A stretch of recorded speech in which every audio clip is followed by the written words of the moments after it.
i2i ന്യൂസിൻ്റെ star connect എന്ന പുതിയ show നമ്മളിവിടെ ആരംഭിക്കുകയാണ്. നിങ്ങൾ ആഗ്രഹിക്കുന്ന സെലിബ്രിറ്റീസ് ആയിക്കോട്ടെ, അല്ലെങ്കിൽ ആരാധിക്കുന്ന വ്യക്തിത്വങ്ങളായിക്കോട്ടെ, അപ്പം അവരുടെയൊക്കെ വിശേഷങ്ങൾ നമ്മളിലൂടെ നിങ്ങളിലേക്ക് എത്തിക്കുക എന്നുള്ള ഒരു പാറ്റേണിലാണ് നമ്മുടെ പുതിയ ഷോ നമ്മളിവിടെ സ്റ്റാർട്ട് ചെയ്യാൻ പോകുന്നത്. ഓക്കെ, അപ്പം ഷോയുടെ ആദ്യത്തെ അതിഥി നിങ്ങൾക്ക് ഏവരുടെയും പ്രിയപ്പെട്ട നമ്മുടെ മധുര നൊമ്പരക്കാറ്റിലെ ജീവൻ എന്ന ക്യാരക്ടറായിട്ടുള്ള മാത്യു ആണ്.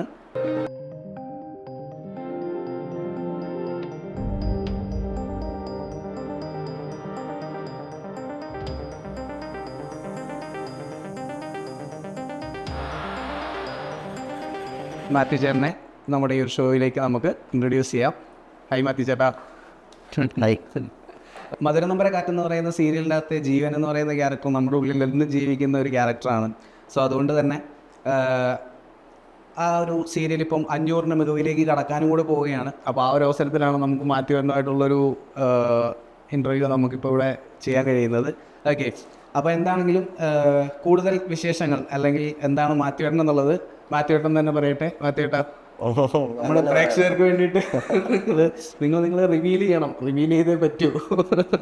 എന്താണ് അറിയേണ്ടത് ചോദിച്ചോളൂ. ഓക്കെ, ആദ്യം തന്നെ നമ്മുടെ പ്രേക്ഷകർക്ക് മാത്യുവേട്ടൻ്റെ ആ ഒരു ഇത് എന്താണ്, സീരിയൽ ഇങ്ങനെയാണ് കഥാപാത്രം, അതെ, കഥാപാത്രത്തെ കുറിച്ചും മാത്യുവേട്ടനെ കുറിച്ചും ഒക്കെ ഒന്ന് ഇൻട്രൊഡ്യൂസ് ചെയ്ത് തുടങ്ങിക്കഴിഞ്ഞാൽ നമുക്ക് അത് വെച്ചിട്ട് നമുക്ക് അടുത്തയിലേക്ക് പതിയെ. ഈ കഥാപാത്രം ഞാനിപ്പോൾ ചെയ്യുന്നതെന്ന് പറഞ്ഞു കഴിഞ്ഞാൽ ജീവൻ എന്ന് പറഞ്ഞൊരു കഥാപാത്രമാണ്.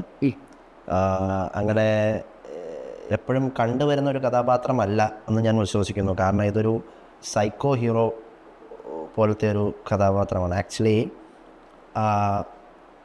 എനിക്ക് ഞാൻ പറഞ്ഞല്ലോ, ഞാനിത് ഇതിനു മുമ്പ് പറഞ്ഞിട്ടുണ്ട്, എനിക്ക് ഈ പ്രോജക്റ്റ് വരുന്ന സമയത്ത് എനിക്ക് 2 പ്രോജക്റ്റാണ് ഒരുമിച്ച് വന്നത് എൻ്റെ ആദ്യ സീരിയലിന് ശേഷം. അപ്പോൾ എനിക്ക് വന്ന കോൾ ഇങ്ങനെയാണ്, ഇങ്ങനെ ഒരു നന്മപരമായിട്ടുള്ളൊരു ക്യാരക്ടറും പിന്നെ ഈ വരുന്ന സൈക്കോ ഹീറോ എന്ന് പറയുന്ന ക്യാരക്ടറും. അപ്പം ഈ സൈക്കോ ഹീറോ എന്ന് കേട്ടപ്പോൾ തന്നെ ഞാൻ കൈ കൊടുത്തു. കാരണം ഇല്ല, സൈക്കോ എന്നല്ല, അതിൻ്റെ അകത്ത് കുറേ ലേയേഴ്സ് ഉണ്ട്. നമ്മളിപ്പോൾ ഒരു സൈക്കോ എന്ന് പറയുന്ന ഒരു സാധനത്തിന് കുറേ ലേയേഴ്സ് ഉണ്ട് ഞാൻ വിശ്വസിക്കുന്നത്. കാരണം വേറെ ഒന്നും കൊണ്ടല്ല, എന്താ പറയുക, നമുക്ക് ആ സൈക്കോയുടെ ഇമോഷൻസ് അല്ലെങ്കിൽ സൈക്കോയുടെ ഒരു സന്തോഷം അല്ലെങ്കിൽ സൈക്കോയുടെ ഒരു ദേഷ്യം എന്ന് പറയുന്നത് സാധാരണ ഒരു മനുഷ്യരിൽ നിന്ന് വ്യത്യസ്തമാണെന്ന് ഞാൻ വിശ്വസിക്കുന്നു. അപ്പം അത് നമുക്ക് പുതിയ ഇൻവെൻഷൻ നമുക്ക് ചെയ്യാം. അയാൾ ചിരിക്കുന്ന രീതി, അയാൾ കരയുന്ന രീതി, അയാൾ ചെയ്യുന്ന ഓരോ കാര്യം ആസ് എൻ ആക്ടർ എനിക്ക് അതിൻ്റെ അകത്ത് കുറേയും കൂടെ ചെയ്യാൻ പറ്റും എന്ന് ഞാൻ വിശ്വസിക്കുന്നു. അപ്പം അങ്ങനെ ഞാൻ നോക്കിയപ്പോൾ ഇതാണ് കുറച്ചും കൂടെ നമുക്ക് പണിയെടുക്കാനുള്ള ഒരു സ്കോപ്പുള്ള സ്പേസ് ആണെന്ന് തോന്നി. അപ്പം അങ്ങനെ നടനെ സംബന്ധിച്ചിടത്തോളം എനിക്ക് തോന്നുന്നത് ഒരു ഡിഫറെൻ്റ് ആയിട്ടുള്ള അല്ലേ? തീർച്ചയായിട്ടും അതെ, വലിയൊരു ഭാഗ്യമല്ലേ നമുക്ക്. ഞാൻ പറഞ്ഞല്ലോ, ഈ സീരിയൽ എന്ന് പറയുന്ന ഒരു രംഗത്തിൽ ഇങ്ങനെ ഒരു കഥാപാത്രം തീരെ കുറവാണ് വന്നിരിക്കുന്നത്. നമ്മൾ സിനിമയിൽ കുറേ കണ്ടിട്ടുണ്ട്. അപ്പം ഈ സീരിയലിൻ്റെ ഒരു ചരിത്രത്തിൽ ഇങ്ങനെ ചുരുക്കം വന്ന് കിട്ടുന്ന റെയറസ്റ്റ് ക്യാരക്ടേഴ്സിലൊന്നാണ്. അത് എനിക്ക് കിട്ടിയതിൽ ഞാൻ ദൈവത്തിനോട് നന്ദി പറയുന്നു. കാരണം നമുക്കത് എക്സ്പ്ലോർ ചെയ്യാൻ പറ്റിയല്ലോ. പ്രേക്ഷകർക്ക് അത് കാണാൻ സാധിക്കുന്നുണ്ടല്ലോ. അതെ. അപ്പം ഞാൻ പറഞ്ഞ പോലെ നമ്മുടെ മധുര നൊമ്പരക്കാറ്റിലെ മാത്യു ചേട്ടനാണ് ഇപ്പം നമ്മുടെ കൂട്ടത്തിലുള്ളത്. അപ്പോൾ മാത്യു ചേട്ടൻ എന്നാണ് നമുക്കറിയാം. ഓക്കെ, നമ്മുടെ പ്രേക്ഷകർക്ക് വേണ്ടിയിട്ട് മാത്യു ചേട്ടൻ തന്നെ ഒന്ന് ഇൻട്രൊഡ്യൂസ് ചെയ്ത് കഴിഞ്ഞാൽ കുറച്ചും കൂടി രസമാണെന്ന് എനിക്ക് തോന്നുന്നു. എൻ്റെ പേര് മാത്യു. എൻ്റെ സ്വദേശം കോട്ടയാണ്. കോട്ടയത്ത് പാമ്പാടി അടുത്ത് ആണ്, 8-ാം മൈൽ എന്ന് പറയും. അവിടെയാണ് എൻ്റെ വീട്ടിൽ. എനിക്ക് എൻ്റെ അമ്മ, എൻ്റെ അച്ഛൻ, പിന്നെ എൻ്റെ ചേട്ടൻ്റെ വൈഫാണ്. അവർ ബാംഗ്ലൂരാണ്. അപ്പം അച്ഛൻ വർക്ക് ചെയ്യാണ്, CISF-ലാണ്, വിസൺ ഓഫീസർ. അപ്പോൾ അങ്ങനെ വർക്ക് ചെയ്യുന്നു. അമ്മ ഹൗസ് വൈഫാണ്. പട്ടാളച്ചിട്ടയിലുള്ള ജീവിതത്തിൻ്റെ അകത്തൊരു കലാകാരൻ എങ്ങനെ വന്നു? അതൊക്കെ ഒരു കഥയാ, പുറത്ത് പറയാൻ പറ്റുമെങ്കിൽ. അല്ല, അത് ഞാൻ പറഞ്ഞല്ലോ, ഞാൻ വിശ്വസിക്കുന്ന ഒരു കാര്യം എന്ന് പറഞ്ഞു കഴിഞ്ഞാൽ അടിസ്ഥാനപരമായിട്ട് നമുക്കൊരു വരുമാന മാർഗം നമ്മൾ കണ്ടുപിടിച്ചതിന് ശേഷം ഓൾവേസ് ഗോ ഫോർ നമ്മളെ ഡ്രീം എന്ന് പറഞ്ഞൊരു സാധനം ചേസ് ചെയ്യുന്നത്. നമ്മൾ ഡിപ്പെൻഡൻ്റ് ആയിട്ട് നിന്നിട്ട് നമ്മളൊരു കാര്യം ചെയ്യുമ്പോഴും നമുക്ക് നമ്മുടേതായിട്ടുള്ള തീരുമാനമെടുക്കാൻ കുറേ റെസ്ട്രിക്ഷൻസ് ഉണ്ടാവും. കാരണം നമ്മൾ ഒരാളുടെ ഡിപ്പെൻഡൻ്റ് ആണ്. അപ്പം ഞാൻ ബേസിക്കലി ഞാൻ പറഞ്ഞല്ലോ, ഞാൻ വർക്ക് ചെയ്തുകൊണ്ടിരുന്ന ആളാണ്. ഞാൻ IT അതിൽ IT വർക്കിംഗ് ആയിരുന്നു. ഞാൻ ഒരു മറൈൻ കോളേജിൽ നിന്നാണ് പഠിച്ചിറങ്ങിയത്. ലൈക്ക് അതും ഒരു എന്താ പറയുക, മറൈൻ എന്ന് പറയുമ്പോഴേക്കും അറിയാമല്ലോ, നമ്മളൊരു നേവൽ കൈൻഡ് ഓഫ് ഇതാണ്. അപ്പം കോയമ്പത്തൂർ മറൈൻ കോളേജ് എന്ന് പറയും. അപ്പോൾ അവിടെയാണ് ഞാൻ പഠിച്ചിറങ്ങിയത്. അവിടെ പഠിച്ചിറങ്ങി കഴിഞ്ഞാൽ ഐ ഗോട്ട് പ്ലേസ്ഡ് ഇൻ വിപ്രോയിലായിരുന്നു. അത് കഴിഞ്ഞിട്ട് അവിടെ നിന്ന് ഒരു ജർമ്മൻ കമ്പനി, ഹെമേഴ്സ് ബാഗ് എന്ന് പറയുന്ന ജർമ്മൻ കമ്പനി, അവിടെ PMO എന്ന് പറഞ്ഞ ഒരു റോളിൽ ഞാൻ ചെയ്തുകൊണ്ടിരിക്കുകയായിരുന്നു. അപ്പോൾ അത് വേറൊരു തലമാണ്. നമ്മൾ അങ്ങനെ ഒരു കാര്യവും എക്സ്പ്ലോർ ചെയ്യണം. അല്ലെങ്കിൽ ഇപ്പം എന്താന്ന് പറഞ്ഞാൽ പൊതുവേ പറയുന്ന കഥ, നമ്മളൊരു എന്താ പറയുക, ആർട്ടിസ്റ്റ് ആകുമ്പോഴേക്കും നമുക്ക് ഇന്ന കാര്യങ്ങൾ ചെയ്യാൻ പറ്റത്തില്ല, അതുകൊണ്ടായിരിക്കും അവനിങ്ങനെ ന്യായമൊക്കെ പറയുന്നത്. നമ്മളെല്ലാം ചെയ്ത് കാണിച്ചു കൊടുക്കുക.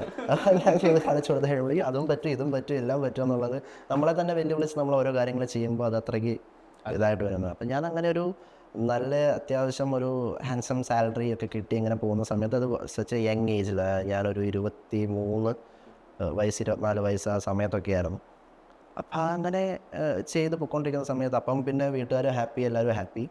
പക്ഷേ എന്തൊക്കെ നമ്മൾ എന്താ പറയുക, നമ്മൾ ചില കാര്യങ്ങൾ നമ്മൾ കഷ്ടപ്പെട്ട് ഇഷ്ടപ്പെട്ട് കഴിഞ്ഞാൽ അതങ്ങനെ നിലനിൽക്കത്തില്ലല്ലോ. അപ്പോൾ അതുകൊണ്ട് അതെൻ്റെ ഒരു ആവശ്യമായിരുന്നു. എനിക്ക് കുറച്ച് പൈസയും കാര്യങ്ങളും ബാക്കപ്പായിട്ട് വെക്കാനുള്ള.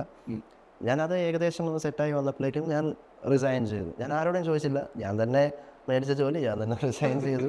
എന്നിട്ട് ഞാൻ എൻ്റെ പാതയിലേക്ക് ഞാൻ ഇറങ്ങി, എൻ്റെ ഇഷ്ടത്തിലേക്ക് ഞാൻ ഇറങ്ങി. ഗാന്ധിജി പറഞ്ഞ പോലെ എൻ്റെ വഴിയാണ് എൻ്റെ. അല്ല, സീരിയസ്ലി അത് ഗാന്ധിജി പറഞ്ഞ പോലെ നമ്മുടെ അബ്ദുൽ കലാമിൻ്റെ വെരി ബ്യൂട്ടിഫുൾ ആയിട്ടുള്ളൊരു കോട്ടുണ്ട്. എന്താ അറിയാം, നമ്മൾ ഒരു എന്താ പറയുക, നമ്മളൊരു സ്വപ്നം കാണുകയോ നമ്മൾ കാണുന്ന സ്വപ്നത്തിൻ്റെ അളവെന്താണോ അതാണ് നമ്മളെ നയിക്കുക എന്ന് പറയും. ലൈക്ക് നമ്മൾ വാനോളം സ്വപ്നം കണ്ടു കഴിഞ്ഞാൽ നമുക്ക് അങ്ങനെ സഞ്ചരിക്കാം. നമ്മൾ തൊട്ടടുത്ത് എവിടെയെങ്കിലും സ്വപ്നം കണ്ടു കഴിഞ്ഞാൽ അവിടെ വരെ നമുക്ക് സഞ്ചരിക്കാൻ പറ്റത്തുള്ളൂ. ആണ്. ഇപ്പോൾ സ്വപ്നം കാണുക, എല്ലാവരും സ്വപ്നം കാണുക, നീ കാണുക, ഓക്കെ, എല്ലാവരും കാണുക, എല്ലാവരും കാണുക, സ്വപ്നം കാണുന്നത് നല്ലതാണ്. അതെ. കൂടുതൽ വിശേഷങ്ങളിലേക്ക് നമുക്ക് പോകുമ്പോൾ ഞാൻ ചോദിക്കട്ടെ, ഈ റീസെൻ്റ് ആയിട്ട് എൻ്റെ ഒരു ഫ്രണ്ട് പുള്ളിക്കാരിയുമായിട്ട് ഇങ്ങനെ സംസാരിച്ചുകൊണ്ടിരിക്കുന്ന സമയത്ത്, പുള്ളിക്കാരി ഓൾറെഡി ഇപ്പം അറിയപ്പെടുന്നൊരു ആക്ട്രസ് ആണ്, ഉള്ളൊരു ആളാണ്. പേരെ എത്ര റിവീൽ ചെയ്യുന്നില്ല, ആള് വലിയ വിഷയങ്ങളാണ്, നമ്മൾ ഉൾപ്പെടെ എല്ലാവരും വിഷയമാണ്. അതുകൊണ്ട് പുള്ളിക്കാരിട്ട് ഇങ്ങനെ സംസാരിക്കുമ്പോഴും ഇപ്പോഴും ഈ പറയുന്ന പോലെ സിനിമ മേഖലകളിൽ അല്ലെങ്കിൽ അങ്ങനത്തെ ഒരു സംവിധാനത്തിലൊക്കെ ഈ പെൺകുട്ടികളോട് ഈ അഡ്ജസ്റ്റ്മെൻറ്റ്സ് അല്ലെങ്കിൽ ഫ്രണ്ട്സ് ബെനഫിറ്റ്സ് അങ്ങനത്തെ കാര്യങ്ങളെ കുറിച്ചിട്ടൊക്കെ ഇങ്ങനെ സംസാരിക്കുന്നുണ്ട്. അപ്പം സീരിയലിനകത്ത് ഇപ്പം ഒരു സീരിയലിൻ്റെ അകത്ത് പ്രവർത്തിക്കുന്ന അല്ലെങ്കിൽ ഒരു സീരിയൽ നടൻ എന്നുള്ളൊരു നിലയിൽ മാറ്റിച്ചേട്ടൻ്റെ ഒരു എന്താണ് അതിനകത്ത് പറയാനായിട്ടുള്ളൊരു കാര്യം? സീരിയൽ മേഖലയിലും അങ്ങനെ ഒരു ചോദ്യം ചോദിക്കുന്നുണ്ടോ, അതോ സീരിയൽ മേഖലയിലും ഇങ്ങനെയൊക്കെയാണോ ആൾക്കാർ ബിഹേവ് ചെയ്യുന്നത് എന്നുള്ളൊരു? ഇത് ഞാൻ പറഞ്ഞല്ലോ, it's always about the people. നമ്മൾ എത്തിപ്പെടുന്ന സ്ഥലം എങ്ങനെയാണെന്നുള്ളതാണ്. ഞാനൊരു എക്സ്പീരിയൻസ് ഷെയർ ചെയ്യാം എന്ന് പറഞ്ഞു കഴിഞ്ഞാൽ, ഞാൻ പറഞ്ഞല്ലോ ഇതിപ്പം വേറെ ഒരാൾക്ക് നടന്ന കാര്യത്തിൽ ഞാൻ കമൻറ്റ് ചെയ്യാൻ എനിക്ക് അതിനെക്കുറിച്ച് അറിഞ്ഞുകൂടാത്തതുകൊണ്ട് ഞാനത് പറഞ്ഞിട്ട് കാര്യമില്ല. പക്ഷേ എനിക്ക് സംഭവിച്ചെന്ന് പറഞ്ഞു കഴിഞ്ഞാൽ, വെൻ ഇറ്റ് കംസ് ടു ആണുങ്ങളും പെണ്ണുങ്ങളും വെച്ച് നോക്കുകയാണെങ്കിൽ പെണ്ണുങ്ങളുടെ അടുത്ത് പറയുന്ന കാര്യവും ആണുങ്ങളുടെ അടുത്ത് പറയുന്ന കാര്യവും വ്യത്യസ്തമാണ്. അപ്പം ഞാനിതുപോലെ പണ്ട് എൻ്റെ ചെറുപ്പകാലത്ത് എനിക്ക് ഓഡീഷൻസ് എന്ന് പറഞ്ഞു കഴിഞ്ഞാൽ അറിയാലോ, അപ്പം ഓഡീഷന് പോക്കെന്ന് പറഞ്ഞു കഴിഞ്ഞാൽ സ്ഥിരം പരിപാടിയാണ്. ഞാനിങ്ങനെ ഓഡീഷന് പോവും, കുറേ ഓഡീഷന് പോയി. വളരെ കുഞ്ഞാണ് കേട്ടോ, ലൈക്ക് സ്കൂളിൽ പഠിക്കുന്ന ഒരു 12th ലൈക്ക് ആ ഒരു പ്രായമാണ്. അപ്പം എന്താ പറയുക, അന്ന് നമുക്ക് കിട്ടുന്ന ആകെ ST പൈസ എന്ന് പറയും. നമുക്ക് ഈ ബസ്സിലൊക്കെ പോകാൻ വേണ്ടി ഞങ്ങളുടെ അവിടെ എങ്ങനെയാണ് പറയുക, അങ്ങനെ 1 രൂപ 1.5 രൂപ ഒക്കെയാണ്. അപ്പം അങ്ങോട്ട് പോയിട്ട് തിരിച്ചു വരിക, അങ്ങനത്തെ പരിപാടിയാണ്. അപ്പം ഞാൻ ഈ ബാഗിൻ്റെ അകത്ത് എന്താ പറയുക, കളർ ഡ്രസ്സ് വെച്ചിട്ട് യൂണിഫോം ഇട്ടുകൊണ്ട് ബാഗ് എടുത്തുകൊണ്ട് ഇറങ്ങും. എന്നിട്ട് ഞാൻ പോകുന്നത് നേരെ ഞങ്ങളുടെ അടുത്തൊരു ബസ് സ്റ്റോപ്പുണ്ട്. ഞാൻ അവിടെ കേന്ദ്ര വിദ്യാലയം എന്ന് പറഞ്ഞ ഒരു സ്കൂളിലാണ് പഠിച്ചത്, കേന്ദ്ര വിദ്യാലയ കോട്ടയം എന്ന് പറഞ്ഞത്. അപ്പം പുതുപ്പള്ളി എന്ന് പറഞ്ഞൊരു സ്റ്റോപ്പിൽ വന്ന് ഇറങ്ങിയിട്ടാണ് പിന്നെ അവിടെ നിന്ന് അങ്ങോട്ട് പോവുക. അപ്പം ഞാൻ ഈ പുതുപ്പള്ളിയിൽ പണിയൊക്കെ നടക്കുന്ന പരിപാടിയാണ്. ഞാൻ ബസ് സ്റ്റോപ്പിൻ്റെ അവിടെ ഒരു കട പോലത്തെ ഒരു പരിപാടിയുണ്ട്, അതൊക്കെ പണിതുകൊണ്ടിരിക്കുന്ന സമയം. അപ്പം ഞാൻ അവിടെ പോയി ഡ്രസ്സ് ചേഞ്ച് ചെയ്ത് കളർ ഡ്രസ്സൊക്കെ ഇട്ട് യൂണിഫോം അകത്ത് വെച്ച് ടോപ്പിൽ എന്നിട്ട് നേരെ വിടുകയാണ്. അങ്ങനെ ഓഡീഷന് പോകുന്ന പരിപാടിയായിരുന്നു. അപ്പം നമ്മളങ്ങനെ അത്രയും ആഗ്രഹിച്ച് കൊതിച്ചാണ് നമ്മൾ ചെയ്യുന്നത്. അപ്പം ഞാൻ ഇങ്ങനെ ഓഡീഷന് പോയി, എന്താ പറയുക, ഒരു കൊല്ലം അഞ്ചലുണ്ട്, അദ്ദേഹം എന്നെ വിളിച്ചു. കൊല്ലത്ത് എങ്ങനെ ഇത് വന്നു, ഞാൻ ഓഡിഷന് പോയി സെറ്റായി. അപ്പോൾ പുള്ളി എന്നെ കൊണ്ട് കുറച്ച് എന്നേപ്പിച്ചു നടപ്പിച്ചു. അങ്ങനെ അങ്ങോട്ടും ഇങ്ങോട്ടൊക്കെ കുറേ കാര്യങ്ങൾ ചെയ്യിച്ചു. അത് കഴിഞ്ഞിട്ട് ഡയലോഗ്സും കാര്യങ്ങളൊക്കെ പറയിച്ചു പെർഫോം ചെയ്തു. നമ്മൾ മറ്റേ സാധനമാണല്ലോ, മറ്റേ എന്തെങ്കിലും പറയാൻ വേണ്ടി ഇതിനു വേണ്ടി നിൽക്കുകയാണല്ലോ. ചെയ്തു, എല്ലാം ചെയ്ത് കഴിഞ്ഞപ്പോൾ പുള്ളിയുടെ മുഖം കണ്ടപ്പോൾ എനിക്ക് മനസ്സിലായി പുള്ളി ഹാപ്പിയാണ്. ഞാൻ ആ സന്തോഷം തിരിച്ചു പോകാം. ഞാനങ്ങനെ വീട്ടിലേക്ക് ചെന്നിട്ട് ഇങ്ങനെ വെയിറ്റ് ചെയ്ത് ഇങ്ങനെ ഇരിക്കുക. 2 ദിവസം സമയം എടുത്ത് തോന്നുന്നു. എനിക്ക് കോൾ വന്നു. ഓക്കെ. കോൾ വന്നപ്പോൾ ഞാൻ എടുത്തു. സാറേ പറയാം സാറേ, അവനെ നീ കൊള്ളായിരുന്നു കേട്ടോ, അടിപൊളിയായിരുന്നു കേട്ടോ. അപ്പോൾ നിന്നേക്ക് ഒരു ക്യാരക്ടർ തരാൻ വേണ്ടിയാണ്. 17 വയസ്സാണ് ആ സമയത്ത്. 17 വയസ്സിൽ ക്യാരക്ടർ തരാൻ വേണ്ടി സന്തോഷം. എൻ്റെ അമ്മോ, കാരണം നമ്മൾ കാണുന്ന സ്വപ്നമല്ല. സ്വപ്നം നമ്മൾ നമ്മുടെ പ്രയത്നമുണ്ട്, അതിൻ്റെ കൂടെ നമുക്ക് ഒരു സാധനം കിട്ടുമ്പോഴേക്കും ഭയങ്കര സന്തോഷമായിരിക്കും. അപ്പം ഇതെല്ലാം പറഞ്ഞു കഴിഞ്ഞിട്ട് ആ സന്തോഷത്തിന് ഒരു തടസ്സമായിട്ട് പുള്ളി പറഞ്ഞൊരു കാര്യം എന്ന് പറഞ്ഞു കഴിഞ്ഞാൽ, നമ്മളിതെല്ലാം കൂടെ നമ്മളെല്ലാവരും കൂടെ ഒന്ന് ഇങ്ങനെ സഹകരിച്ച് ചെയ്യുന്നൊരു പരിപാടിയാണ്. അതുകൊണ്ട് ഒരു എമൗണ്ടിൻ്റെ അടുത്ത് പറഞ്ഞു, ആ എമൗണ്ട് തരുവാണെങ്കിൽ, എത്രയും പൈസ തരുവാണെങ്കിൽ മോനെ ഇത് അടിപൊളിയായിട്ട് ചെയ്യാം. ഏത് എൻ്റെ കയ്യിലാകെ ആ എസ് ടി പൈസയേ ഉള്ളൂ, അങ്ങോട്ട് വന്നിട്ട്. അതെ, പക്ഷേ അതാ ഞാൻ പറഞ്ഞു, അങ്ങനെ ഓരോ ആൾക്കാർ ഇടുന്ന ഡിമാൻഡ് ഓരോന്നായിരിക്കും. ഓരോ ആൾക്കാർക്ക് വരുന്ന എന്താ പറയുക അവസരങ്ങളും അല്ലെങ്കിൽ ആൾക്കാർ ചോദിക്കുന്ന ചോദ്യങ്ങളൊക്കെ വ്യത്യസ്തമായിരിക്കും. അങ്ങനെയുള്ളൂ. അത് ഉണ്ടാവും കേട്ടോ, ഉണ്ടാവാതിരിക്കാം. നല്ല സ്ഥലത്ത് നമുക്ക് നമ്മുടെ ഭാഗ്യം, നമ്മൾ എത്തിപ്പെടുന്ന സ്ഥലം ഏതാണോ.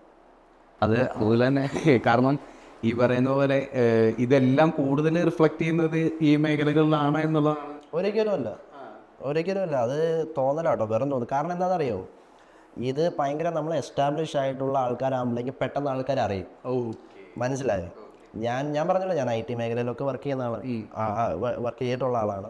അപ്പം എനിക്കറിയാം അവിടുത്തെ കാര്യങ്ങളൊക്കെ. അപ്പോൾ it's not like as you think ഇത് നമ്മൾ ഈ പറയുന്ന പോലെ ഇതിലായതുകൊണ്ട് അങ്ങനെയൊന്നുമല്ല. ഇവിടെ കുറച്ചും കൂടെ ഒരു പബ്ലിസിറ്റി കിട്ടും, ആൾക്കാർ കൂടുതൽ അറിയും.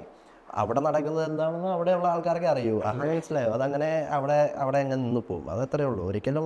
ഒരിക്കലുമില്ല. ഇത് ആർട്ട് ഫോം എന്ന് പറയുന്ന ഒരു സാധനം ഒരിക്കലും നമ്മുടെ ഒരു എന്താ പറയുക, ഇപ്പം എന്തൊക്കെ ചെയ്തെന്ന് പറഞ്ഞാൽ, എത്ര കാശുണ്ടെന്ന് പറഞ്ഞാൽ, എന്തൊക്കെ ചെയ്യുമെന്ന് പറഞ്ഞാലും കഴിവെന്ന് പറഞ്ഞൊരു സാധനമില്ലെങ്കിൽ നമുക്കൊന്നും ചെയ്യാൻ പറ്റത്തില്ല ഇതിൻ്റെ അകത്ത്. മനസ്സിലായോ? അപ്പോൾ ഈ റീസെൻ്റ്ലി ആയിട്ട് ലഹരിയുടെ കാര്യങ്ങൾ പറയുന്നു, അങ്ങനെ ഇങ്ങനെ ഓരോ കാര്യങ്ങൾ പറയുന്നു. ഞാൻ വിശ്വസിക്കുന്നത് എന്താണെന്ന് വെച്ച് കഴിഞ്ഞാൽ, ഒരിക്കലും ഒരു സ്റ്റേബിളായിട്ടുള്ള മനസ്സില്ലെങ്കിൽ നമുക്ക് ഒരു പെർഫോമൻസ് എന്ന് പറയുന്ന സാധനം നമുക്കിപ്പോൾ അതിൻ്റെ ഇടയ്ക്ക് രണ്ടൊക്കെ അടിച്ച് പൂസായിട്ടൊന്നും ചെയ്യാൻ പറ്റുന്നില്ല. ഒന്നും ചെയ്യാൻ പറ്റത്തില്ല. അല്ലെങ്കിൽ അത് അനുസരിച്ചുള്ള കപ്പാസിറ്റി ഉള്ള ആളായിരിക്കണം, സ്വയം നിയന്ത്രിക്കാൻ പറ്റുന്ന ആളായിരിക്കണം. ഞാൻ കേട്ടിട്ടുണ്ട്, ഞാൻ മഹാനടന്മാരായിട്ടുള്ള ചില ആൾക്കാരൊക്കെ ലൈക്ക് ഇതുപോലെ അവരുടെ സുഹൃത്തുക്കളോ അല്ലെങ്കിൽ അവരുടെ ആൾക്കാർ അവർ രണ്ടൊക്കെ അടിച്ചിട്ടൊക്കെ പോയി ചെയ്യും. നമ്മൾ ആ പറഞ്ഞ സിനിമയും കാര്യങ്ങളും ഞാൻ ആ സീനൊക്കെ ഇരുന്ന് ഞാൻ ഇങ്ങനെ നോക്കിയിരിക്കും കേട്ടോ. അയാൾ നോക്കിയിരിക്കുമ്പോഴേക്കും ഒരു തരി ഒന്നും തോന്നത്തില്ല. ക്യാരക്ടർ അവരത് അടിപൊളിയായിട്ട് അവർ പരിപാടി ചെയ്തിട്ട് നേരെ വിട്ടു പരിപാടി. അതാണ് അതിൻ്റെ അല്ല, അങ്ങനെയല്ല. അത് അങ്ങനെ ചെയ്യാൻ പറ്റുമെങ്കിൽ പറ്റുന്ന ആൾക്കാരാണെങ്കിൽ, അല്ലെങ്കിൽ അവിടെ പോയി ഡയലോഗും മറന്നുപോയി കുഴഞ്ഞ് വീഴുവാണെങ്കിൽ പിന്നെ പറഞ്ഞിട്ട് കാര്യമില്ലല്ലോ. നാക്ക് കുഴയും, തീർച്ചയായിട്ടും കുഴയും. ഓരോ ആൾക്കാരുടെ ഒരു ഇതാണ്. നമുക്കിനി കൂടുതൽ വിശേഷങ്ങളിലേക്ക് പോവാം. കഴിഞ്ഞ വർഷത്തെ സി കേരളത്തിൻ്റെ കുടുംബം എന്ന് പറയുന്ന ഷോയിൽ അവാർഡ് കിട്ടുകയുണ്ടായി. നമ്മുടെ പ്രേക്ഷകരുടെ ഏറ്റവും പ്രിയപ്പെട്ട ജീവൻ. ആ ഒരു അനുഭവം ഒന്ന് പറയാമോ മധുചേട്ടാ? പിന്നെ അതൊക്കെ സ്വപ്നമല്ല നമ്മൾ കാണുന്നത്. ഞാൻ പറഞ്ഞല്ലോ, ഒരു അഭിനയിക്കാൻ അവസരം കിട്ടാൻ വേണ്ടി നമ്മൾ പൊതിച്ച് നടന്ന ആൾക്കാർ. അപ്പോൾ അഭിനയിച്ചിട്ട് എന്താ പറയുക, ദൈവാനുഗ്രഹം കൊണ്ട് ആൾക്കാർക്ക് ഇഷ്ടപ്പെട്ടു, നമുക്ക് ചാനൽ നമുക്ക് അത് തരുന്നു എന്നൊക്കെ പറഞ്ഞു കഴിഞ്ഞാൽ ഇത് ഓൾവേസ് ഒരു വലിയൊരു സംഭവമാണ് എനിക്ക് കേട്ടോ, എന്നെ സംബന്ധിച്ചിട്ട്. ഞാൻ ആ അവാർഡ് ഷോയിൽ കണ്ടു കഴിഞ്ഞാൽ അറിയാം, ഞാൻ ആ അവാർഡ് വിളിച്ചിട്ട് ഞാനിങ്ങനെ കൈ ഉയർത്തി അങ്ങനെ പിടിച്ചിരിക്കുന്നത്. അത് it's A very proud moment for me. ഞാനത് എടുത്ത് ഇങ്ങനെ ശരിയാണ്. നമ്മൾ അഭിനയം ഏറ്റവും കൂടുതൽ ആഗ്രഹിക്കുന്ന ഒരാൾക്ക് അങ്ങനെ ഒരു അംഗീകാരം കിട്ടുക, പിന്നെ നമുക്കറിയാം സന്തോഷം വേറെ. ഒരു കുഞ്ഞല്ല, നമുക്കൊരു കുഞ്ഞ് ഐ ഫീൽ ലൈക്ക് ദാറ്റ്. കാരണം അങ്ങനെ ഒത്തിരി കഷ്ടപ്പെട്ടിട്ടുണ്ട് നമ്മൾ. അങ്ങനെ ചുമ്മാ ഞാൻ പറഞ്ഞല്ലോ, ഒരു ബാക്ക്ഗ്രൗണ്ടോ കാര്യങ്ങളോ ഒന്നും ഇല്ലാതെ നമ്മളൊരു കളത്തിൽ വന്നിട്ട് എങ്ങനെയാണ്, എന്താണ്, ഏതാണ്, അതിന് ഒന്നും അറിഞ്ഞൂടാ ആരോടും. അപ്പം നമുക്ക് ഇത് വേറെ ആരോടെങ്കിലും ചോദിക്കാം. അപ്പം വീട്ടിൽ നമ്മൾ ഒരാളുടെ ചോദിക്കുകയാണ്, വീട്ടിൽ എങ്ങനെ ഒരു കാര്യം ചോദിച്ചു കഴിഞ്ഞാൽ അവർക്ക് അതിനെക്കുറിച്ച് അറിവില്ല. എന്ത് പറയാൻ പറ്റുക? അവർ പറഞ്ഞു, എനിക്ക് അറിഞ്ഞൂടാ മോനെ, ഞാൻ എന്താണ് മക്കളെ, ഞാൻ എന്താ ചെയ്യാമെന്ന് ചോദിച്ചാൽ ഒന്നും വേണ്ട, അത്രയേ ഉള്ളൂ, അത് അത്രയേ ഉള്ളൂ. അപ്പം അതും ഈ വരുമാനം എന്ന് പറയുന്നൊരു സാധനമൊന്നും അതിൻ്റെ അകത്ത് ശാശ്വതമൊന്നും അല്ല ഇതിൻ്റെ അകത്ത്. ഫസ്റ്റ് ഒരു ഇത് ആകുന്നത് വരെ നമുക്കൊരു വരുമാനവും കാര്യങ്ങളൊന്നും ശാശ്വതമല്ല. അതാണ് ഞാനപ്പം അതായത് നേരത്തെ ഒരു റിട്ടയർഡ് ജോബ് ചെയ്തുകൊണ്ടിരുന്ന വ്യക്തി എന്ന നിലയിൽ അല്ലെങ്കിൽ ഒരു IT അങ്ങനെ ഒരു പ്രൊഫഷണൽ മേഖലയിൽ ഇതും പ്രൊഫഷണൽ ആണ് അല്ലാന്നല്ല, പക്ഷെ എൻറ്റയർലി ഡിഫറെൻ്റ് ആയിട്ടുള്ളൊരു കോർപ്പറേറ്റ് മേഖലയിൽ നിന്നും ആർട്ടിനെ ഓറിയൻറ്റ് ചെയ്തിട്ടുള്ള ഇങ്ങനത്തെ ഒരു മേഖലയിൽ ഇങ്ങനത്തെ ഒരു ഇൻഡസ്ട്രിയിലേക്ക് മാറിയപ്പോൾ ഫിനാൻഷ്യൽ സ്ട്രഗിൾ അല്ലെങ്കിൽ ലൈഫ് സ്റ്റൈലിൻ്റെ അകത്തെ ഒരു ചേഞ്ച്, അപ്പോൾ അതൊക്കെ നല്ല രീതിയിൽ തന്നെ ബാധിച്ചിട്ടുണ്ടോ, അതോ എങ്ങനെയാണ് അത് മെയിൻറ്റെയിൻ ചെയ്യാനായിട്ട് എന്താണ് അപ്പോൾ ചെയ്തിരുന്നത്? ഇത് ഞാൻ പറയട്ടെ, ഇതെല്ലാം ഒരു ധൈര്യമാണ്. അതിൽ നമുക്ക് വേറെ ആരെയും ആശ്രയിക്കാൻ പറ്റില്ല. നമ്മുടെ ധൈര്യമാണ് സ്വയം, നമ്മളും നമ്മുടെ നിഴലും, വേറെ ആരും കാണത്തില്ല എൻ്റെ കൂടെ. നമ്മളൊരു ധൈര്യത്തിൽ നമ്മൾ ചെയ്യാം. ഞാൻ പറഞ്ഞല്ലോ, ഞാൻ വർക്ക് ചെയ്തുകൊണ്ടിരിക്കുന്ന സമയത്ത് ഞാൻ റിസൈൻ ചെയ്തു. ഞാൻ ചെയ്തുകൊണ്ടിരുന്ന സീരിയലിന് വേണ്ടി ഞാൻ റിസൈൻ ചെയ്തു. ഞാൻ സീരിയലിപ്പോൾ ഞാൻ വർക്ക് ചെയ്തുകൊണ്ടിരിക്കുക. അപ്പം ഞാൻ നൈസായിട്ട് വർക്ക് ഫ്രം ഹോം ഒക്കെ വെച്ച് അടിച്ച് ഇങ്ങനെ രക്ഷപ്പെടാൻ വേണ്ടിയുള്ള വരും. പക്ഷേ എന്താണെന്നറിയാം, എൻ്റെ മനസ്സിലൊരു ആഗ്രഹം എന്ന് പറയുന്നത്, നമ്മൾ ഏത് പണി ചെയ്യണമെങ്കിലും നമ്മൾ അടിപൊളിയായിട്ട് ചെയ്യണം, അത് നല്ല ഭംഗിയായിട്ട് ചെയ്യണം. അപ്പോൾ ഈ രണ്ടും കൂടെ വന്നു കഴിഞ്ഞപ്പോഴേക്കും എനിക്ക് പാളാൻ തുടങ്ങി, അവിടെ ഇവിടെയൊക്കെ പാളാൻ തുടങ്ങി. എനിക്ക് സ്വയം തോന്നാൻ തുടങ്ങി കോൺസെൻട്രേറ്റ് ചെയ്യുന്നില്ലാതെ കുറച്ചും കൂടെ ചെയ്യണം. കാരണം ടെൻഷനാണ്. കാരണം ഞാനിങ്ങനെ ലാപ്ടോപ്പിൽ ഇങ്ങനെ വർക്ക് ചെയ്ത ഒരു വീഡിയോ കോൺഫറൻസ് നടന്നുകൊണ്ടിരിക്കുന്ന, ഇങ്ങനെ വർക്ക് ചെയ്തുകൊണ്ടിരിക്കുന്ന സമയത്തായിരിക്കും അവിടെ ഷോട്ടിന് വിളിക്കുന്നത്. അപ്പം ഞാൻ നൈസായിട്ട് ബ്രേക്ക് ടൈം എന്നൊക്കെ പറഞ്ഞിട്ട് പതിയെ പോയി അവിടെ പോയി ഷോട്ട് അഭിനയിച്ചിട്ട് തിരിച്ച് ഓടി വന്ന് വർക്ക് ചെയ്യുന്ന ഒരു കാലഘട്ടം ഉണ്ടായിരുന്നു എനിക്ക്. അപ്പോൾ അത് ഞാൻ പറഞ്ഞല്ലോ, അത് പക്ഷേ നമുക്ക് ഈ ഫുള്ളി ഒരു 100% നമ്മുടെ ഇടാൻ പറ്റത്തില്ലെന്ന് എനിക്ക് തോന്നിയപ്പോഴാണ് ഞാൻ റിസൈൻ ചെയ്തത്. അപ്പം 2 വരുമാനമല്ല, നല്ല കാര്യമല്ല. നമുക്ക് അവിടെ നിന്ന് ഇവിടുന്ന് വരുമാനം വരുന്നതെന്ന് പറയുന്നത് നല്ല കാര്യമല്ലേ. അപ്പോൾ ഒരു റിസൈൻ ചെയ്യുന്ന സമയത്ത് റെസിഗ്നേഷൻ ഇടുമ്പോഴേക്കും എനിക്ക് ഭയങ്കര ഒരു എന്താ പറയുക, സന്തോഷമായൊരു കാര്യം എന്ന് പറയുന്നത്, നമ്മൾ അവിടെ നന്നായിട്ട് ചെയ്യുമെന്ന് പറഞ്ഞാൽ ഇതൊരു ഞാൻ പറഞ്ഞല്ലോ ജർമ്മൻ കമ്പനിയാണ്. അപ്പോൾ ഒരു പോളിഷ് അല്ലെങ്കിൽ അങ്ങനെ ആൾക്കാരൊക്കെ ആയിട്ടാണ് നമ്മൾ ഡീൽ ചെയ്യുക. അപ്പം യുസ്റ്റീന ബോസ്കോ എന്ന് പറഞ്ഞ ഞങ്ങളുടെ ഒരു മാനേജറാണ്. ഷീസ് എ പോളിഷ് ലേഡിയാണ്. പേരൊന്നും കൂടി പറയൂ. യുസ്റ്റീന എന്ന് പറയും. അപ്പോൾ അവരെനിക്ക് അയച്ച മെയിൽ എനിക്കിപ്പോൾ ഓർമ്മയുണ്ട്. എനിക്ക് ഭയങ്കര ഐ ഫെൽ സോ ഹാപ്പി. കാരണം ഞാൻ സാധാരണ നമ്മളൊരു റെസിഗ്നേഷൻ ഇട്ട് കഴിയുമ്പോഴേക്കും അവിടെ നിന്ന് വരുന്നത് ഓക്കെ അല്ലെങ്കിൽ അവരെനിക്ക് വെച്ചാൽ why Mathew why you want to quit. അത് നമ്മൾ ചെയ്ത പണിയുടെയാണ്, നമ്മളവിടെ ചെയ്ത് എഫേർട്ടിൻ്റെയാണ്. എനിക്ക് ഒരു വർഷത്തിൽ തന്നെ രണ്ട് പ്രാവശ്യം ഹൈക്ക് കയറിയിട്ടുണ്ട്. അത് നമ്മളതുപോലെ നമുക്ക് അവിടെ എവിടെയാണല്ലോ നമ്മൾ നന്നായിട്ട് എക്സ്പ്ലോർ ചെയ്യാന്നുള്ളതാണ്. രസമുള്ള പരിപാടിയായിരുന്നു. നല്ല ഒരു ഇതാണ്. ചുരുക്കം പറയാൻ നല്ല പണിയായിരുന്നു. സത്യം പറയാൻ നല്ല പണിയായിരുന്നു. ഫോർക്കും അല്ല അങ്ങനെയല്ല, എനിക്ക് നല്ല പണിയെന്ന് പറഞ്ഞു കഴിഞ്ഞാൽ ഞാൻ അങ്ങനെയല്ല വെച്ചോ, പണി മറ്റേ രീതിയിലുള്ള ഇതല്ല പറയാം. നല്ല ഒരു ജോലിയായിരുന്നു ചെയ്യാൻ. നമ്മൾ ജോലി എടുക്കുക, തിരിച്ചു പോവുക, ഡീസൻ്റായിട്ട് പരിപാടി ചെയ്തിട്ട് പോവുക. അത് വെൽ ഡെക്കോറായിട്ടുള്ള നല്ല ഇറ്റ്സ് മോർ ഓവർ എന്താ പറയുക, ഒരു ഫോറിൻ കൺട്രിയിലെ ഒരു അറ്റ്മോസ്ഫിയർ അവർ തരുമോ അവിടെ. കാരണം അവരുടെ ബേസ്ഡ് ആയിട്ടുള്ള ഒരു കമ്പനിയാണ്. ഫ്രഷ് ഇപ്പം ഞാനും IT കമ്പനി റിസൈൻ ഇട്ടിട്ടാണ്. ഓ അത് ശരി, സെയിം താങ്ക് യു. IT പഴയ പോലെ എല്ലാം കൂടെ പച്ച പിടിക്കുന്നില്ല. അല്ല അത് ഓപ്പർച്യൂണിറ്റിയുടെ കേട്ടോ. ഈ പറഞ്ഞ പോലെ നമുക്ക് നമ്മുടേതായിട്ടുള്ള ചില കാര്യങ്ങളിലേക്ക് പോകണമെന്നുള്ളൊരു ആഗ്രഹവും ആ ഒരു അംബീഷനൊക്കെ ഉള്ളൂ. തീർച്ചയായിട്ടും ചേട്ടൻ പറഞ്ഞ പോലെ തന്നെ ഇത് 2 വെള്ളത്തെ കാലിഞ്ഞിട്ട് പോകാൻ പറ്റില്ലല്ലോ, നടക്കുന്നില്ല ഒരിക്കലും. അപ്പോൾ അതുകൊണ്ട് ഇത് തന്നെ ഉള്ളൂ എന്നുള്ളൊരു സംവിധാനത്തിൽ ഇങ്ങനെ നിൽക്കുന്നു. അപ്പോൾ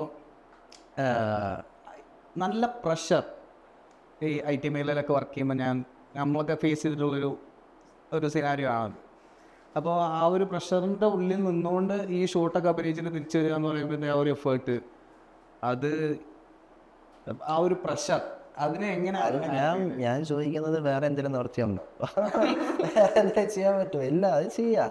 നമുക്ക് വരുന്ന സാഹചര്യങ്ങൾ നമ്മൾ നേരിടുക എന്നുള്ളതാണ്. നമ്മൾ ഡീല് ചെയ്യാതെ എങ്ങനെ ഡീല് ചെയ്യണം. ഡീല് ചെയ്തില്ലെങ്കിൽ നമ്മൾ തോറ്റു ആർക്ക് പോയി നമുക്ക് പോയി. അപ്പോൾ അതുകൊണ്ട് you should think about that. ഞാൻ പറഞ്ഞല്ലോ നേരത്തെ, ഞാൻ പറഞ്ഞ വാക്കാണ് അതിന്. കഷ്ടപ്പെട്ട് നമ്മൾ ഇഷ്ടപ്പെട്ടൊരു പണി ചെയ്യുന്നതും, ഞാൻ ആ ലാപ്ടോപ്പിൻ്റെ മുമ്പിൽ ഇഷ്ടപ്പെട്ട് ചെയ്യുന്നതാണ്.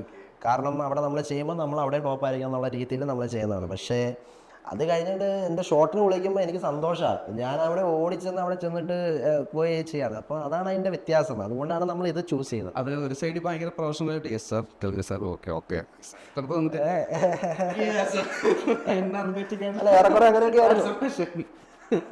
ഏറെക്കുറെ അങ്ങനെയൊക്കെ തന്നെയായിരുന്നു. രസമായിരുന്നു. പിന്നെ എന്താണ് അടുത്ത അപ്കമിങ് പ്രോജക്റ്റ് എന്തെങ്കിലും ആയിട്ടുണ്ടോ? സിനിമയിലേക്കുള്ള എന്തെങ്കിലും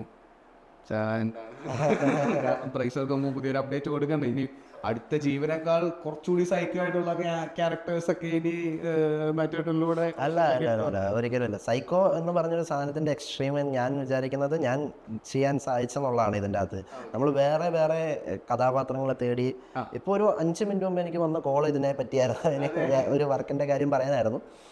അതും ഇതുപോലെ തന്നെയാണ് പറയുന്നത്. അപ്പം ഈ നെഗറ്റീവ് പോസിറ്റീവ് എന്നുള്ളൊരു നമ്മൾ എന്താണെന്നറിയോ, നമ്മൾ നെഗറ്റീവ് മാത്രം ചെയ്തുകൊണ്ടിരുന്നു കഴിഞ്ഞാൽ മോറോവർ നമ്മൾ എത്ര അടിപൊളിയായിട്ട് ചെയ്തെന്ന് പറഞ്ഞാലും നമ്മളൊരു ആക്ടറിനുപരി അവർ വിശ്വസിക്കാൻ നെഗറ്റീവ് പശ്ചാത്തലം നമുക്ക് തരും. അതാണ് സീരിയലിൻ്റെ ഒക്കെ മെയിൻ പ്രശ്നം. അല്ലെങ്കിൽ ഇപ്പം രാവണപ്രഭുവിൻ്റെ അകത്ത് അഭിനയിച്ച മോഹൻലാൽ തന്നെയാണ് സതയത്തിൻ്റെ അകത്ത് അഭിനയിച്ചിരിക്കുന്നത്.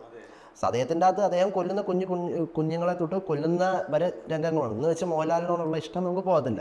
പക്ഷെ when it comes to serial, നമ്മൾ സീരിയൽ നെഗറ്റീവ് ചെയ്തുകൊണ്ടിരിക്കുമ്പോഴേക്കും ഒരു അടിസ്ഥാനപരമായിട്ട് എല്ലാവരും എന്ന് പറഞ്ഞാൽ ഈ ഇൻഡസ്ട്രിക്കകത്ത് തന്നെ ആൾക്കാർ ഓർക്കുന്നത് നെഗറ്റീവ് എന്തെങ്കിലും കൊടുത്തു കഴിഞ്ഞാൽ നെഗറ്റീവ് ഷെയ്ഡാണ്, നെഗറ്റീവ് അങ്ങനെയല്ല. നമ്മൾ എക്സ്പ്ലോർ ചെയ്യുക, ആർട്ടിസ്റ്റുകളെ എക്സ്പ്ലോർ ചെയ്യുക. അത് സിനിമയിലാണ്. അതുകൊണ്ടാണ് കൂടുതൽ ആൾക്കാർ സിനിമയിലേക്ക് പോകാൻ ആഗ്രഹിക്കുന്നത്. കാരണം നമുക്ക് എക്സ്പ്ലോർ ചെയ്യാനുള്ള തലങ്ങൾ അവിടെ കൂടുതലാണ്. അങ്ങോട്ട് നമുക്ക് കൂടുതൽ എക്സ്പ്ലോർ ചെയ്യാൻ പറ്റും. ഇപ്പോൾ നെഗറ്റീവ് ചെയ്തെന്ന് പറഞ്ഞാൽ പോസിറ്റീവ് ചെയ്യാനും പറ്റും. ഇപ്പം നമുക്കൊക്കെ എടുക്കുന്ന ഓരോ വേഷങ്ങൾ ലൈക്ക് അതൊക്കെ നല്ല രസമുള്ളതല്ലേ. അതങ്ങനെ എക്സ്പ്ലോർ ചെയ്യാനുള്ള ഒരു മമ്മൂട്ടി ഇപ്പം സീരിയലിലായിരുന്നെങ്കിൽ you think he will be able to do that? No. അതാണ് അതിൻ്റെ ശരിയാണ്. കാരണം ഞാൻ കേട്ടിട്ടുണ്ട് പണ്ട് ഒരു സീരിയലിൻ്റെ അകത്ത് ഭയങ്കരമായിട്ട് നെഗറ്റീവ് ക്യാരക്ടർ ചെയ്ത്, എനിക്ക് തോന്നുന്നു ക്യാരക്ടറിൻ്റെ പേരെന്തോ ഗ്ലോറി എന്ന് പറയുന്നൊരു ക്യാരക്ടർ. പുള്ളിക്കാരിയാണെങ്കിൽ അമ്പലത്തിലേക്കൊക്കെ പോകാനായിട്ട് ചെന്നപ്പോഴത്തേക്ക് അവിടെ നിന്ന് പ്രായമായിട്ടുള്ള ആൾക്കാർ പോയിട്ട് ശരിയായില്ല. അതൊക്കെ ഉണ്ടാവും കേട്ടോ. അത് കുടുംബം ഉണ്ടോ അതൊക്കെ അല്ല, അതൊക്കെ ഉണ്ട്. അത് പക്ഷേ അത് അവരുടെ വിജയമാണ്. അവരത് ചെയ്ത് വെച്ചിരിക്കുന്നതിൻ്റെ വിജയമാണ് ഞാൻ അങ്ങനെ വിശ്വസിക്കുന്നത്. കാരണം അവരത് അലമ്പായിട്ട് ചെയ്യുകയാണെങ്കിൽ ഇവർക്ക് ദേഷ്യം തോന്നത്തില്ല. എത്ര എന്ത് എഴുതി വെച്ചെന്ന് പറഞ്ഞാലും അത് വലിയൊരു അടിസ്ഥാനപരമായിട്ടുള്ള കാര്യമാണ്. നമുക്ക് നല്ലൊരു സ്ക്രിപ്റ്റ് വേണം. അത് ദൈവികമായിട്ടുള്ളൊരു കാര്യമാണ്. ഒരു സൃഷ്ടിക്കുക എന്നുള്ള ഒരു സാധനമാണ്. അത് നല്ലൊരു കഥാപാത്രത്തിന് എഴുതി ഉണ്ടാക്കുക എന്ന് പറഞ്ഞു കഴിഞ്ഞാൽ ഇറ്റ്സ് വെരി ഒരു ഭയങ്കര പാടുള്ളൊരു പരിപാടിയാണ്. അപ്പോൾ അവരത് എഴുതി വെച്ചിട്ടും നമ്മളത് നന്നായിട്ട് ചെയ്തില്ലെങ്കിൽ അത് തീർന്നു, പറയേണ്ട കാര്യമില്ല. അത്രയേ ഉള്ളൂ. നമുക്ക് കിട്ടുന്നതിൻ്റെക്കായാലും ഒരുപടി മുകളിൽ ചെയ്യാൻ നമ്മൾ ശ്രമിക്കുമ്പോഴാണ് അത് കുറച്ചും കൂടെ ഭംഗിയാകുക, അല്ലേ, ബെറ്റർ ആകുക. അങ്ങനെ ചെയ്യാന്നുള്ള. അപ്പോൾ അത് അവർക്ക് കിട്ടിയ അപ്രിസിയേഷനാണ്. അവരെ കാണുമ്പോഴേക്കും ഇവരുടെ വികാരങ്ങളെല്ലാം ഇങ്ങനെ ദേഷ്യവും ഒക്കെ വരുന്നതിൻ്റെ കാര്യം എന്ന് പറഞ്ഞാൽ അവർ അടിപൊളിയായിട്ട് ചെയ്തു. അതെ. ഒരു ക്യാരക്ടർ ഈ പറയുന്ന പോലെ ജീവൻ എനിക്ക് എനിക്കുണ്ടാകുന്ന അനുഭവം എന്ന് പറഞ്ഞു കഴിഞ്ഞാൽ എനിക്ക് ബേസിക്കലി വന്ന് പരിചയപ്പെട്ടു, ചേട്ടാ കാണാൻ പറ്റും, അടിപൊളിയാട്ടോ, ഒരു ഒറ്റ ഒരെണ്ണം തരാൻ തോന്നുന്നു ഇങ്ങനെ ഞാൻ പറയുന്നത്. പക്ഷെ അത് എനിക്ക് ഞാൻ ചിരിച്ച് അങ്ങനെ ഇത്. കാരണം ആദ്യമേ ആൾക്കാർ വന്ന് അപ്രിഷ്യേറ്റ് ചെയ്യുന്നത് നമ്മൾ ചെയ്ത പണിയാണ്. മനസ്സിലായോ? ചേട്ടാ അടിപൊളിയായിട്ട് ചെയ്യുന്നുണ്ട്. അത് കഴിഞ്ഞിട്ടാണ് അവർ പറയുന്നത് ഒരു ഒറ്റ ഒരെണ്ണം കാണാൻ തോന്നുന്നു. എനിക്ക് റീസെൻ്റ്ലി ഒരു മെസ്സേജ് എനിക്ക് ഒരാൾ അയച്ചാണ്. അത് നെഗറ്റീവ് ആണോ പോസിറ്റീവ് ആണോ എനിക്ക് മനസ്സിലായില്ല.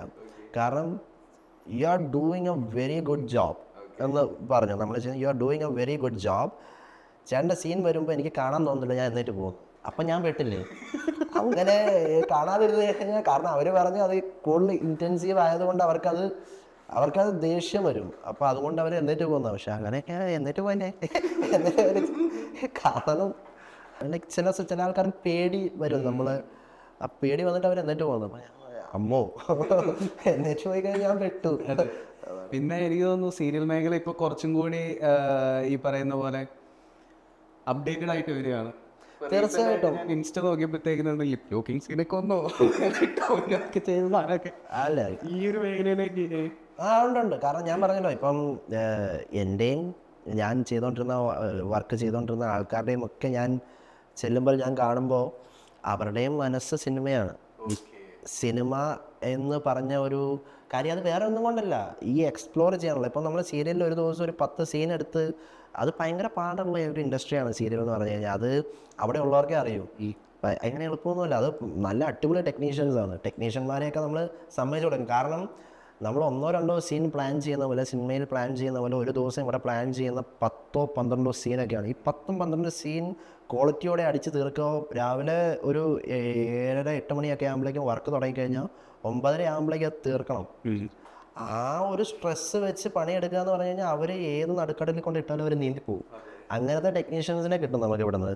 ലൈക്ക് എത്രയോ ആൾക്കാർ ഈ സീരിയൽ ചെയ്ത ആൾക്കാർ സിനിമയിലേക്ക് വന്ന് വരുന്നുണ്ട്. കുറേ ബേസിക്കലി നമ്മൾ നോക്കുകയാണെങ്കിൽ ഇപ്പോൾ ഉള്ള കുറേ അസോസിയേറ്റ്സും നോക്കുകയാണെങ്കിൽ എല്ലാവരും സിനിമയിൽ വർക്ക് ചെയ്തുകൊണ്ടിരിക്കുന്നത്. അപ്പം അതങ്ങനെ ഒരിക്കലും കുറച്ച് കാണാൻ പാടില്ല എന്നുള്ളതാണ് ഞാൻ വിശ്വസിക്കുന്നത് കേട്ടോ.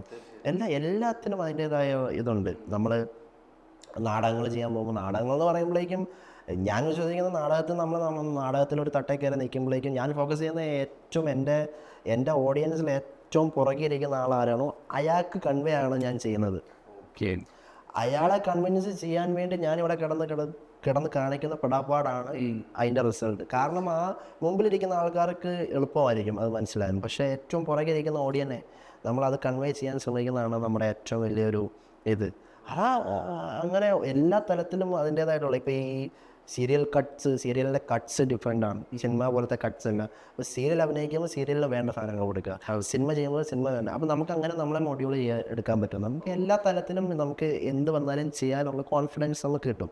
കാരണം ഒന്നുമില്ലെങ്കിലും ക്യാമറയുടെ ഫ്രണ്ടിൽ പോയി നമ്മൾ നിൽക്കുക എന്ന് പറഞ്ഞു കഴിഞ്ഞാൽ അത് ഭയങ്കര ഒരു അനുഗ്രഹമാണ്.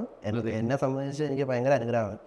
കാരണം നമ്മൾ കുതിച്ച കാര്യമാണ് അത്. നമ്മളങ്ങനെ എൻ്റെ ഫ്രണ്ടിൽ പോയി നിൽക്കുക, അത് 2 ക്യാമറയൊക്കെ വെച്ച് നല്ല ഒരു എഫക്ട്സ് ഒക്കെ വെച്ച് നല്ല സാധനമൊക്കെ തന്നു കഴിഞ്ഞാണല്ലോ 600 കത്തിച്ച് ഇങ്ങനെ നിൽക്കുമ്പോൾ നല്ല ഒരു ഭംഗിയാണ്. പറയുന്ന പോലെ ആക്ഷൻ പറയുമ്പോഴത്തേക്കിനും ഭയങ്കരമാണ്. അത് മനസ്സിൽ ആഗ്രഹമുള്ളവർക്കൊക്കെ അത് അവിടെ ദൈവികമായിട്ടുള്ളൊരു കാര്യമായിട്ട് തോന്നും. ഞാൻ മനസ്സിലാക്കുന്നിടത്തോളം ഈ പറഞ്ഞതിനോട് ഞാൻ 100% യോജിക്കുന്നുണ്ട്. കാരണം ഒരു ക്യാമറയുടെ ഫ്രണ്ടിൽ നമ്മൾ നിൽക്കുമ്പോൾ നമുക്കുണ്ടാകുന്ന ഒരു എനർജിയും ഒരു ബിഹൈൻഡ് ദ ക്യാമറയുടെ ബാക്ക് അല്ലെങ്കിൽ ബിഹൈൻഡ് ദ ക്യാമിൽ നമ്മൾ നിൽക്കുമ്പോഴും രണ്ടും എൻറ്റയർലി ഡിഫറെൻ്റ് ആണ്. അത് മാത്രമല്ല, ഞാൻ ഈ പറഞ്ഞ പോലെ നമുക്കിപ്പോൾ പ്രോംപ്റ്റ് കേട്ട് ഡയലോഗ് പറയാമെന്ന് പറഞ്ഞു കഴിഞ്ഞാൽ 2-3 കാര്യങ്ങൾ നമ്മൾ ശ്രദ്ധിക്കുകയാണ്. എക്സ്പ്രഷൻ നമ്മൾ ശ്രദ്ധിക്കണം, പറയുന്നത് ഈ ചെവി കൊണ്ട് കേൾക്കുകയും ചെയ്യണം, എന്നാൽ അത് കേൾക്കുന്നത് നമ്മൾ അറിയിക്കുകയും ചെയ്യരുത് കണ്ണുകൊണ്ടും. കുറേ കാര്യങ്ങളുണ്ട്, അത് മനസ്സിലായോ? കാരണം സിനിമയിൽ നമ്മളൊരു ഡയലോഗ് നമ്മൾ കാണാതെ പഠിച്ചല്ലെങ്കിൽ നമ്മൾ അത് നമ്മുടെ ശൈലിയിലായിട്ട് നമ്മൾ പഠിച്ചെടുത്ത് നമ്മൾ പറയുന്നതും അത് കുറച്ചും കൂടെ ഫ്രീ ആയിരിക്കും. പക്ഷേ ഇവിടെ ഇത്രയും ക്യാരക്ടേഴ്സ് നിൽക്കുമ്പോൾ ഓരോ ആൾക്കാരുടെ ഡയലോഗ് പ്രോംപ്റ്റ് ചെയ്ത് കഴിഞ്ഞിട്ടാണ് നമുക്ക് വരിക. അങ്ങനെ പ്രോംപ്റ്റ് ചെയ്താൽ വരിക, അവിടെ ഡിലേ വരും. ആ ഡിലേ അടുപ്പിക്കാതെ നമ്മൾ ഡയലോഗ് ചെയ്യുക എന്നൊക്കെ പറഞ്ഞു കഴിഞ്ഞാൽ അത് വലിയ കാര്യമാണ്. ഭയങ്കര ഡെപ്തുള്ള കാര്യമാണ്. അങ്ങനെ ചെയ്ത് കഴിഞ്ഞാൽ എന്താ, നമുക്കിപ്പോൾ വേറൊരു സ്ഥലത്ത് ചെന്ന് കഴിയുമ്പോഴേക്കും ഇപ്പം തന്നെ ഡയലോഗ് പറയുന്ന ആൾക്കാർ പ്രോംപ്റ്റിൻ്റെ ഇടയ്ക്ക് വന്നു കഴിഞ്ഞാൽ അവർ പെട്ടുപോകും. ഞാൻ ഈ റീസെൻ്റ്ലി കണ്ടിരുന്നു അദ്ദേഹം ഒരു ആർട്ടിസ്റ്റാണ്, സിനിമ കാര്യങ്ങളൊക്കെ ചെയ്യുന്നതാണ്. അവർ വന്നിട്ട് പ്രോംപ്റ്റ് കേട്ടോണ്ടിരിക്കുമ്പോഴേക്കും പ്രോംപ്റ്റിൻ്റെ ഇടയ്ക്ക് അവർ പറയാൻ അവർ കഷ്ടപ്പെടുക. കാരണം ഇടയ്ക്ക് കണ്ണൊക്കെ ഇങ്ങനെ പോകും. കാരണം ഈ സാധനം വരാൻ. അപ്പം അതാ പറഞ്ഞ ഓരോ സ്ഥലത്ത് നമ്മൾ ചെല്ലുമ്പോൾ അവിടുത്തെ സാഹചര്യങ്ങൾ എന്താണോ അതിൽ അഡാപ്റ്റ് ആകുക എന്നുള്ളത്, അതിൽ അഡാപ്റ്റായിട്ട് നമ്മൾ ചെയ്യുക എന്നുള്ളതാണ്. അത് വലിയൊരു കാര്യമാണ്. അത് അല്ലെങ്കിൽ എല്ലാ കളത്തിലും പിടിച്ച് നിൽക്കണമെങ്കിൽ അതിൻ്റേതായിട്ടുള്ള കാര്യങ്ങളുണ്ട്. അത് അങ്ങനെ ചെയ്യാന്നുള്ളതാണ്. ഓക്കെ. അപ്പോൾ ഇനി നമുക്ക് പറഞ്ഞ പോലെ അപ്കമിങ് പ്രോജക്റ്റ് എന്താണ് എന്നുള്ളത്? അപ്കമിങ് പ്രോജക്റ്റ് എന്ന് പറഞ്ഞു കഴിഞ്ഞാൽ ഒന്നും നടക്കാത്തത് കൊണ്ട് ഞാനിപ്പം അത് പറഞ്ഞിട്ട് കാര്യമില്ല. ഒന്നും പറഞ്ഞ് വെച്ചിട്ടുണ്ട്, കുറേ കാര്യങ്ങൾ എങ്ങനെ വെച്ചിട്ടുണ്ട്. ദൈവം നിർദ്ദേശിച്ചത് നടക്കും എന്നുള്ള വിശ്വാസത്തോടെ ഇരിക്കുന്നത്. ഞാൻ എന്നെ തന്നെ മുകളിലോട്ട് എത്തിച്ചേക്കാം. തീർച്ചയായിട്ടും. അല്ല, അങ്ങനെ ഒരു ശക്തി നമുക്ക് വേണം, അങ്ങനെ ഒരു ഹോപ്പ് നമുക്ക് വേണം. എവിടെന്നേലും എന്തെങ്കിലും ഒരു സഹായം വരുമെന്നുള്ളൊരു ഹോപ്പിലാണല്ലോ നമ്മളെല്ലാവരും ജീവിക്കുക. തീർച്ചയായിട്ടും. അപ്പം അത് മനസ്സിലങ്ങനെ വെക്കുന്നത് നല്ലതാണ്. എപ്പോഴൊക്കെ വരും.